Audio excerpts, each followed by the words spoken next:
So I am very happy to introduce Dave, who is the treasurer and outreach person for Beyond TOPS, which is a program that I've been involved in since I was in 7th grade. It's really been the highlight of my Saturdays. The program runs on Saturdays. He'll tell you more about it. But it's an amazing thing that was started by his father. So we will hear from him. Just a warning: this meeting is being recorded, so anyone who does not want their cameras on, just make sure you turn those off. And there's going to be a little presentation, and then we can do some Q&A. Very informal. Feel free to ask any questions, and I will turn it over to Dave. Cool. Thank you, Mindy. Hi, everyone. Again, my name's Dave, and I volunteer for the Beyond TOPS program. That is, I'll go into more detail in a few minutes. But it's something I've been doing for a long time and I'm very passionate about, and so is Mindy. Mindy's been along for the ride for a number of years, and we've been blessed to have her as a volunteer. She is very enthusiastic, and I can speak from experience when it comes to these, volunteering every Saturday for for decades. Literally decades for me. That it is. To have volunteers like Mindy and like yourselves that that want to be there, that are passionate, and continue to volunteer and go out of your way to be a part of the outreach community that we're in. That breathes some life into people like me that do it every single week and literally have a job and a family on top of it, and it's being the treasurer is a little bit of work at times, but having excellent volunteers to help along the way is really a great thing. So kudos to you, Mindy, to start off, and thank you for having me. I appreciate the opportunity to talk. So let me share my screen here, and Mindy, feel free to let me know if there's you cannot see presentation. Let's hop into. All right. I think we're good. I can see the PowerPoint. All right, cool. So again, I put this together. This is fairly simplistic, but it's it gives me a couple talking points to walk through. And like Mindy said, feel free to interrupt me along the way. I'm happy to have this be more of a dialogue and a conversation than me just kind of talking the whole time. So at any point, feel free to jump in and ask some questions. So Beyond TOPS is our program, and just to quickly talk through the agenda. So I'll go through an introduction to the program. And I'll go right into who we are as a program and kind of what we do and what our mission statement is. Then I've broken down the couple of programs and the events that we do throughout the year. And I follow just with a slide with program information on like where our website is and how to volunteer and how to get involved. And then finally a Q&A at the end, which again, I'm happy for that to be a dialogue. So who we are. So we are a 501c3 nonprofit organization, and our purpose is to really integrate children with mental, physical, and emotional challenges or disabilities into the community through sports. Sports is the vehicle that we use, but it's certainly our programs are driven by sport. However, you don't have to be the best soccer player. And Mindy knows this. You don't have to be the best soccer player on the field to contribute to the cause, and that goes for all of the programs that we do. We have a lot of players in our program. We've been around for a long time. So we were officially established uh, as a 501c3 back in 2013, but that's not when we started. We started, and Mindy alluded to it a little bit ago, a long, long time ago. My father started the one of the very first TOPS programs in the state, and TOPS stands for the Outreach Program for Soccer, headquartered out of Texas. And what he did when he started was um, he coached my sister and I for a long time. We got to high school, and he no longer could coach us, and he was looking for something to do. And he researched that the outreach program for soccer was something that the town, the I should say the state of Massachusetts really didn't have. There wasn't much of a footprint here, and he thought it would be a good idea to bring this to the town of Wilmington, specifically the Wilmington Youth Soccer Association, and see if they would partner with him on starting this program. And um, he reached out to TOPS. They sent him a brochure, and he then reached out to the Wilmington Youth Soccer Board, which for 8 years, when we were much younger, he was on the board, so he knew some people there, and they said, "Go ahead, Ed. You're welcome to do it. We'll give you field space on a weekly basis, and good luck." So I forget the actual date, but it was probably right around either 99 or 2000. And on the first week of the town soccer program, he had the first TOPS session. And what happened, the story that everyone knows who knows our program, is that a bunch of kids showed up, and he didn't have any volunteers at the time. So he came home from that day, and he said to me, "Hey, Dave, I need your help. I started this TOPS program down at the Shawshene Field in Wilmington. Can you ask some of your friends to come volunteer? Because it was just me and like 6 kids." And asked a number of my friends. A number of those friends are now special needs teachers or within the kind of special needs community. Um, and That's how it started. And it has grown exponentially. So I would say towards the 2010, my dad and a number of the parents started a basketball program as well, where instead of just having fall and spring soccer, there would also be more activities for the kids to do in what was the off season at the time. And eventually, after I graduated and my dad was getting older, he asked me to step in and help him because the program was basically run on donations that he was getting by going to the local board meetings for the Elks and different organizations in town. Going to the local market basket and talking to the people that he met about like trying to elicit donations. And you do that for over a decade, especially when you're in your 60s, and that gets pretty old pretty quick. It's very tiresome on top of your day job.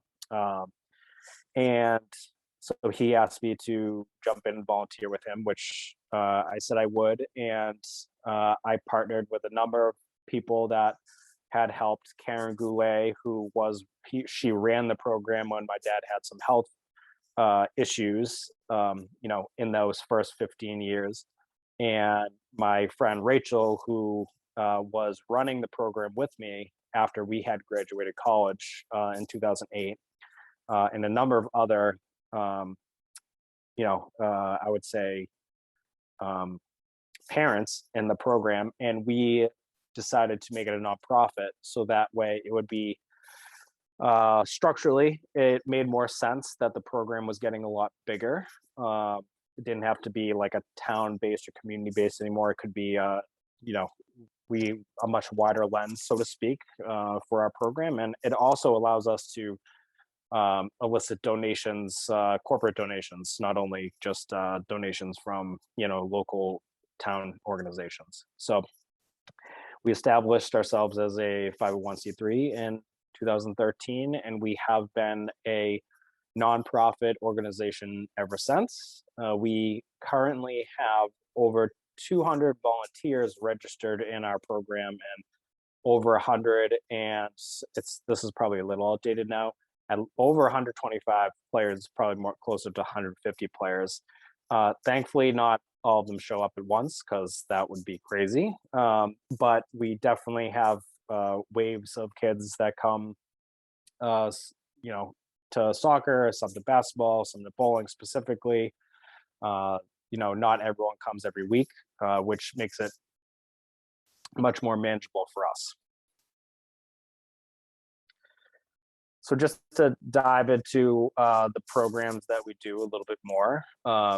In the fall and the spring, we have a soccer program. We partner with the Wilmington Youth Soccer Association. They donate 2 fields to us every Saturday during the fall and spring soccer seasons. And what's nice about our programs is that our schedule is the same as the in-town programs. What we like to try to do is we strive to have our program run in a similar sense where our players can feel that they're a part of the community, that they're not excluded because they're challenged and different, that they truly belong on the field with all the other kids in town that are playing, or even the travel teams that are playing down on those fields on a Saturday. So we are very lucky to have Wilmington Youth Soccer as a partner, because they have truly given us the ability and the opportunity to make that happen for the kids in our program.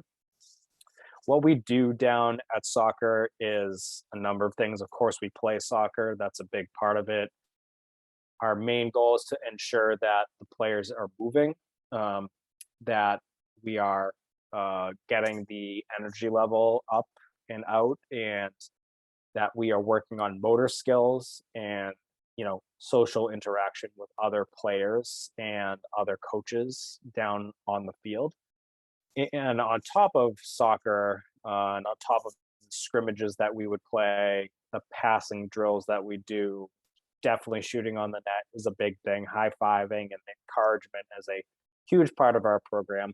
We also try to do a number of things with like an obstacle course, like stepping in and out of ladders, and dribbling around cones, and dribbling around flag sticks, and using the mini goals to shoot and then go to the next goal and shoot again. And really what we're trying to do is, for those players that have a hard time walking, or don't have the ability to walk in a straight line so easily, we try to do our best to help them work on their improving their motor skills while out on the field and having fun. At the end of the day, we just want to have fun. We want to have fun with the kids. And if we can improve their lifestyle in any way, whether that's socially or through, improvement of motor skills, we feel that we've done a good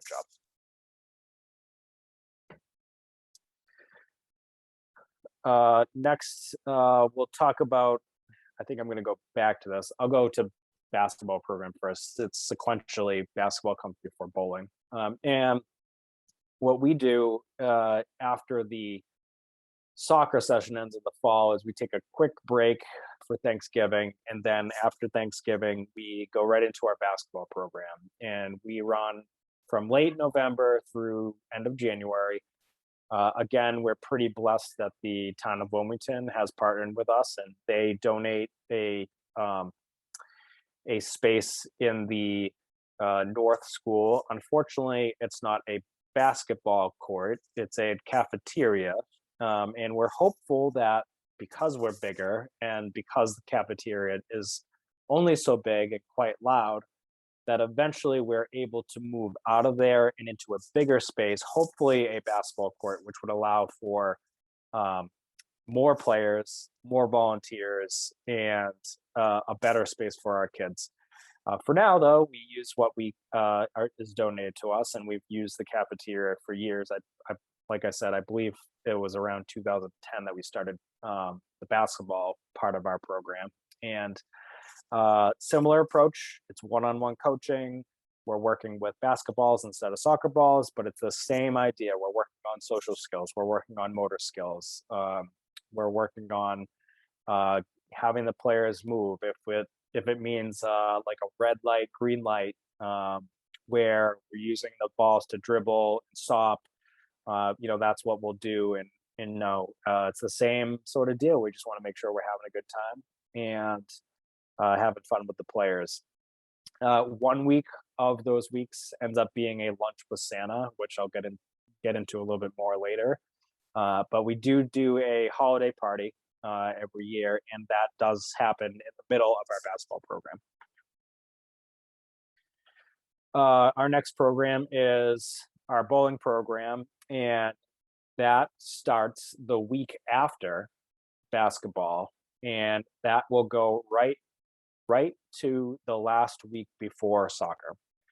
And we partner with Collins Bowlodrome in Billerica, Mass, and we rent out the whole facility, and it's exclusive to it's exclusive to the Beyond Tops group. So what's nice about that is the parents and the players can come, and the parents can sit back and watch their kids bowl, and you don't have to worry about other kids and competing for lanes. Really, just the whole facility is ours for that hour every Saturday. We've been very lucky. Collins Bowlodrome actually opens early for us so that we are not competing with the operating hours that Collins Bowlodrome does have, and it works out for both parties because we do the program from 11 to 12, and they open after lunch there. So we've been very lucky that they're a great partner of ours, and we've been blessed to have them as a partner. And they don't donate necessarily, but they give us a very good rate that allows us to rent out the full facility for the players and our families. Before I go to the next slide, I will touch upon how COVID has affected us, because like many of you living in this COVID pandemic world that we're hopefully getting out of relatively soon, it has definitely changed how our program looks. And just like going to school and having to wear masks and not being present in classrooms and being on Zoom and all that stuff. Excuse me. It's definitely changed the landscape for us. So in the spring, when the pandemic was very early on, we canceled everything. Much like the whole world, we didn't really know what we were dealing with, and we played it safe. We understand that with the challenges that our community has, there is additional risk with some of our players that we don't want to, or we didn't want to chance having them be exposed to the COVID-19 virus, because some of our players deal with more than for lack of a better term, quote unquote, the average kid. And this just wasn't a risk at the time that made a lot of sense. And the board that I'm on, with a number of other people, special people on our board, we talked through the summer and we debated, does it make sense to do something in the fall? And it was very unclear what we wanted to do. But we have three parents of players in our program on the board, and the overwhelming message from them was the kids need something to do. That COVID was really difficult for a lot of people. It was especially difficult for the special needs community. And some of these players were just home all the time, and that's not what they were used to. And if you try to put yourself in their shoes, just think of how this affected you and your life, and how being you know being at home, or maybe being in an apartment and being in a small bubble where you couldn't do much, is difficult. It's difficult, and that was a giant change for a lot of our players. And we listened to our board, and we listened to the parents, and we said, you know what, we should do something. We have to limit the risks. We have to make sure that we follow all the guidelines, and then more. But that's what we did in the fall, and we limited the amount of people on the field to 25. So that meant only allowing 11 players and 11 buddies on the field at any one point in time. We had everyone sign up in advance, so we knew when to cut off the amount of players signing up moving forward, and ensure that we stuck to the 22 number that we had on the field. And the 22 number was used because there was 3 of us, meaning board members, that were there to direct and to monitor and to watch the players and the volunteers, the buddies, I should say, in our program. And that was, of course, important because some of these players, much like us, don't want the masks on all the time, and they were pulling the masks off, and we had to encourage them to get it back on. And we had to pull in parents if we had to pull in the parents to help with that stuff. And but at the end of the day, we were able to do, I believe, 8 weeks of soccer in the fall, and that was great. We unfortunately had to cancel our basketball program because, quite frankly, it was just too difficult to do that within the environment that we were currently living in, especially because the virus count was getting worse and worse as we got into the November, December, and January timeframe. However, we were able to do a bowling program this year. We limited capacity again. We decided to, I believe we have 12 lanes at Collins Ballroom. We limited it to 6 lanes. So we used every other lane was used. And what we did this season was we allowed for the families to sign up. And each family kind of had their own lane. So that way, your personal bubble at home, the household that you lived in, even if there was siblings there, could go, and you could have lane 1, and then the next family could have lane 3, 5, 7, et cetera, et cetera. So it certainly affected what we did and the way we did it, but I'm happy to say that we were able to do something for the players. And next week we start soccer, and we do not have a limit on the number of players that we can have on the field, and that speaks to kind of where we're at in this COVID-19 pandemic. And we are thrilled that if we get 22 players instead of the 11 players we used to, we're thrilled to have that again. And we're looking forward to getting back to, quote unquote, normal as best we can. And I think that's a great start for us. So the Beyond Tops yearly schedule has more than just sports, and there are a number of other things that we do with the kids on an annual basis. One of which is we do a lunch with Santa, where typically we will have the families and the players sign up in advance for what about a couple weeks in advance, so that we can customize and personalize the gifts that we have Santa bringing to that player. And fortunately, we were unable to do that. Well, actually, we did it this year, but it wasn't inside. I'll get into that in a few minutes. But we do that on an annual basis. We typically have a donated hall in Wilmington where we set up tables. We bring pizzas in. People will bring desserts in, and we have Santa come and visit with the kids. And it's really just a fun afternoon of listening to Christmas songs and carols, and having a party with our TOPS community. It's really fun. We've had anywhere between 50 and 100 people in the hall at any one point in time, and that's really fun to do. We couldn't do the same sort of thing this year because we couldn't be inside of a hall, especially in the December timeframe. However, we did a drive-by with Santa in Wilmington, where we had the players, the parents and their players drive up we did it at actually my dad's house, and we put a number of decorations out in the yard, and uh, we had Santa there, and Santa sat in a throne um, under a canopy with a lot of Christmas lights on it.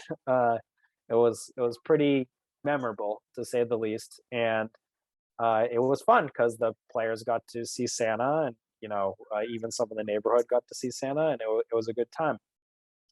Other things that we do with the families in the program is we do a non-sensory movie day every so often. We try to do this once a quarter, so 4 times a year.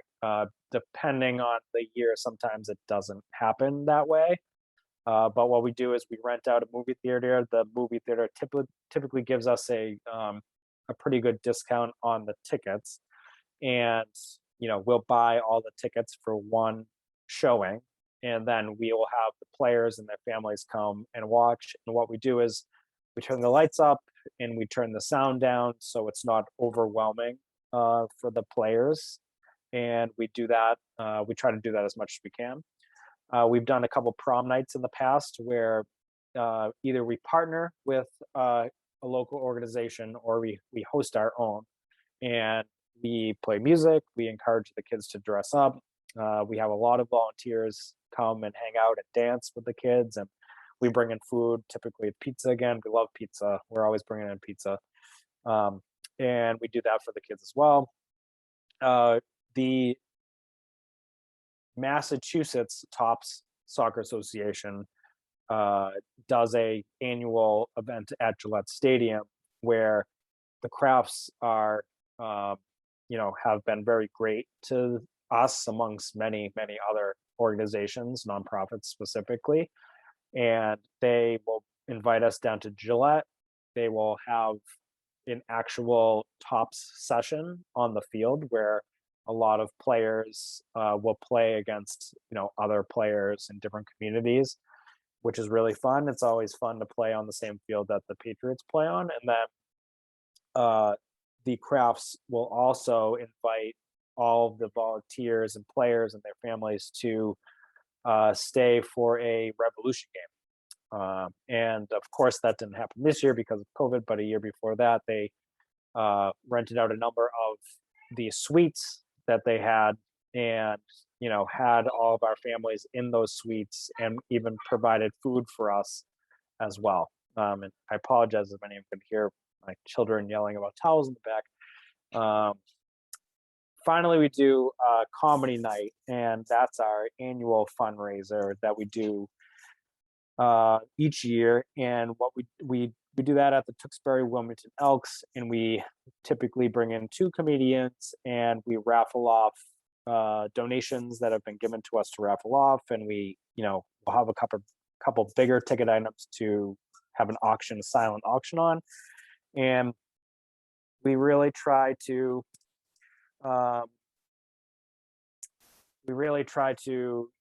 raise as much as we can on that big fundraiser event, because that is our big fundraiser that we do every year. So all of our funds go right back to the program. No one's paid.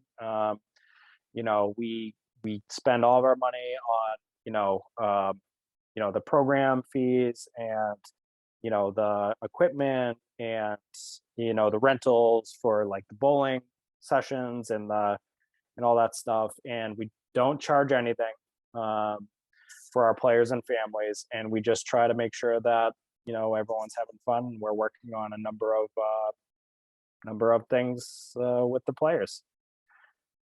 And finally, so program information, our website is beyondtops.com.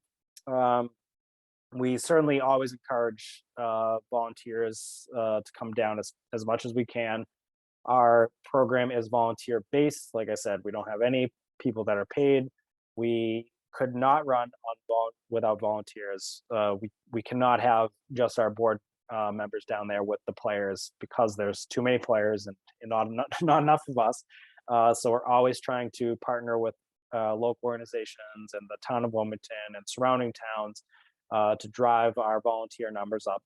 And one of the things that we try to do for our volunteers is we have an annual scholarship fund where a lot of the fundraising that we do specifically during that comedy night goes right back into an annual scholarship fund where we try to give away, probably I would say right around $4,000 a year, a number of $1,000 scholarships, a couple, at times we've given out $500 scholarships or $750. And really what we try to do is, for the volunteers that have been around for a long time, that have really given back to us, we try to do as much as we can for those people that are leaving us and going to college. And, if there's more that deserve it, we'll do a special vote during our board meetings. We'll say, let's go above budget for the year. And if it votes and it passes, we'll give out a little bit more than we're used to. And, that's okay. So that's a big thing that we do. And again, we partner with the Wilmington Youth Soccer Association, Town of Wilmington, College Bowldrome, the Special Olympics of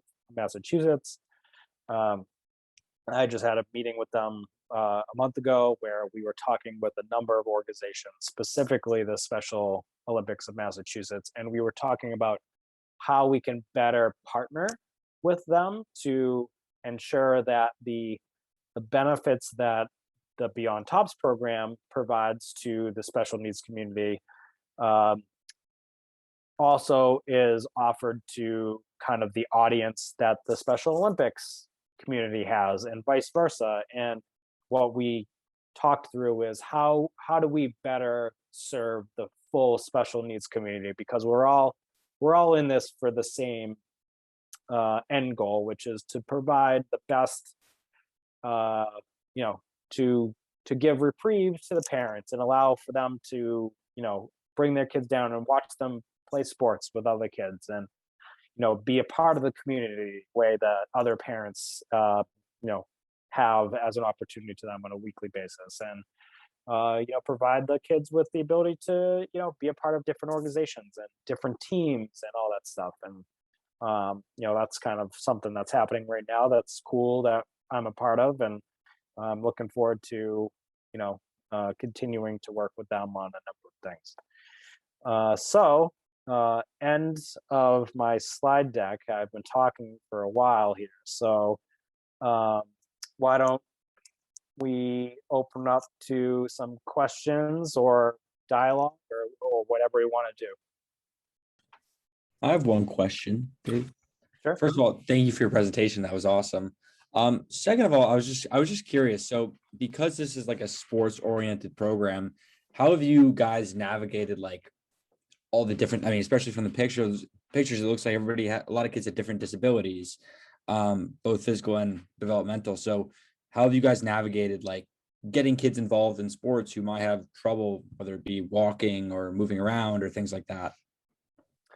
Yeah, it's a great question. And what I like to tell the parents or the prospective players that may show up to our programs is we run on a lot of like one-on-one coaching and volunteerism, and this is a really simplistic way to put it, and it's probably not even fair for me to say it, but it's very simplistic. And I feel like what our program does is it's basically like one-on-one Special Olympics. Like, it's for the kids that may not have the ability to run back and forth in a basketball game, right? That like the Special Olympics may have. but we have a basketball program, which sure, we might be able to do a game, but the game is accompanied by one player with a volunteer at any point in time along their side. And that allows for, especially the kids that have, the more difficult disabilities, especially in the, the sports arena, to really still participate and still have a good time. We have a couple in wheelchairs. We've had a couple of kids in walkers, and we still have them.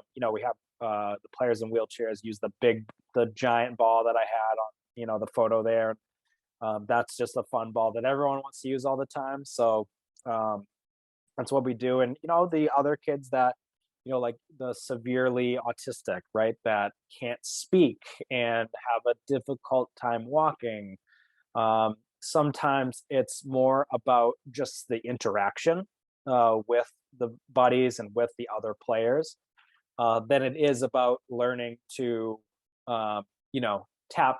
work on your motor skills and tap the ball back and forth between your feet. But if they can do it, great. And if they can, and we're just working on social skills and getting them out.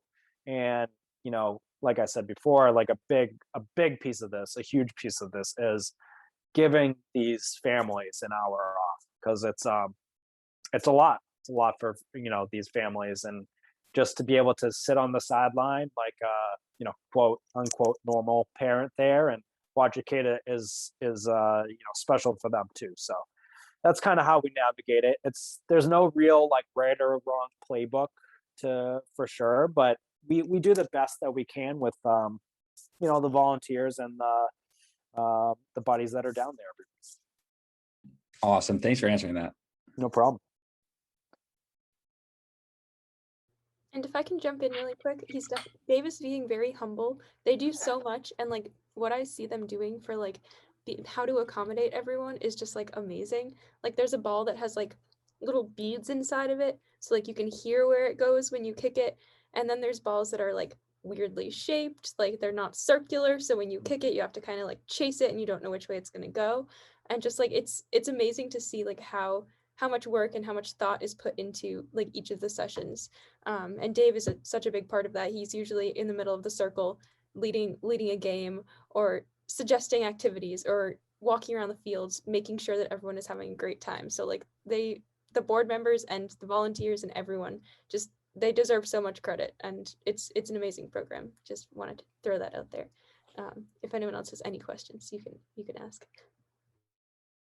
Thanks, Mindy. I definitely don't get a ton of enjoyment out of being the treasurer, because I also work in finance. So that is my day job. And my dad loved to volunteer me to be the treasurer when we started the nonprofit, because I had a finance degree, and I don't know why that was in quotes. I have a finance degree. But I don't really do it to ensure that our financials and our profit and loss statement is accurate.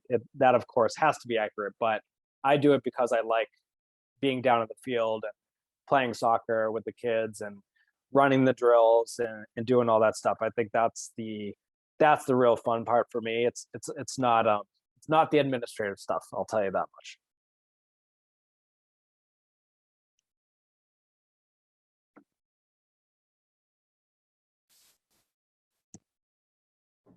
Do we have any other questions? Feel free to ask. There's not many of us here, so it can be a conversation. I have a question. If tough students are interested in getting involved with Beyond TOPS, is that an option, or how are volunteers chosen? So great question again.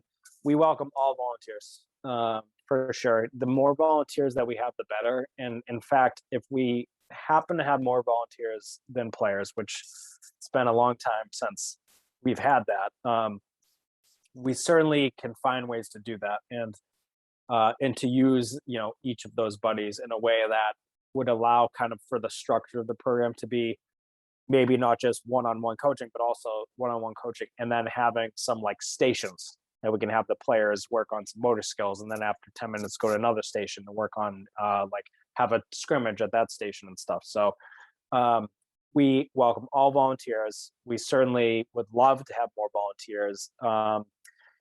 The best way to get in touch with us is through our website.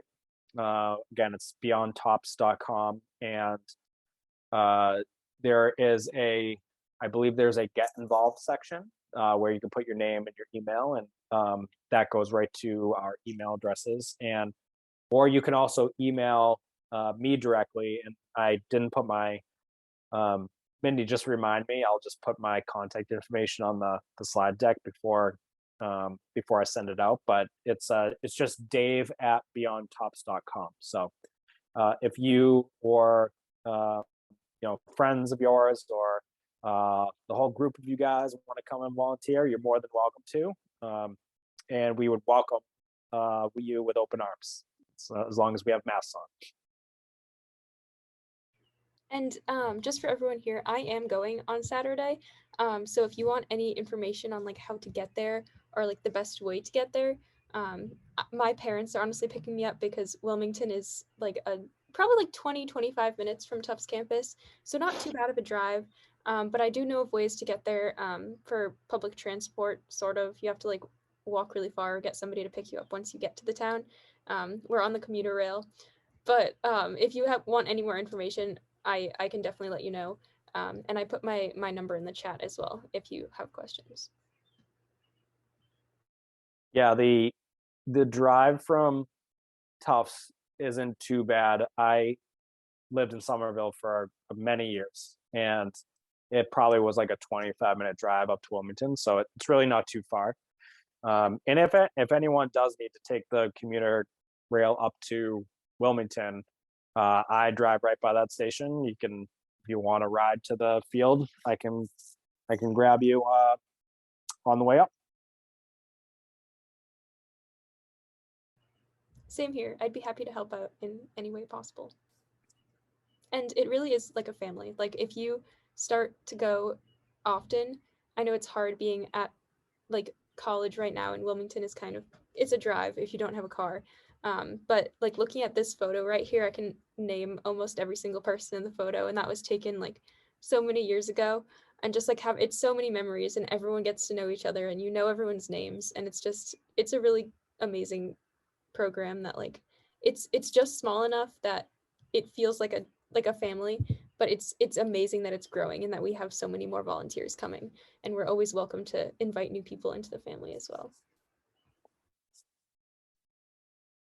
I think family is the right word, Mindy. It does feel like a family, and that's pretty cool. It's pretty cool to have a tight-knit organization like we do, where we've had some players that basically have grown up with us and were with us when they were like 3, and now they're in their 20s, and that's kind of crazy, but that's how it's been over the years. And it's been cool to see. And I can say for me, it's cool for me because while I have 2 girls and sometimes I don't get to go to their games because I'm here volunteering with these players and buddies and families and whatnot. It makes it easier for me to miss some of their stuff from time to time, knowing that like the impact you make on like a number of lives just in that hour alone is so cool. And like I think I've learned more about myself than like they say, the players have taught me more than I've taught them over the years, and that's pretty cool.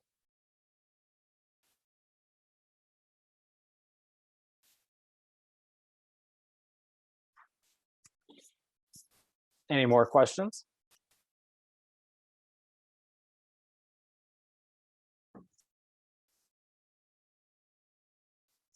I'll stop sharing. Let's see. All right. Well, Mindy?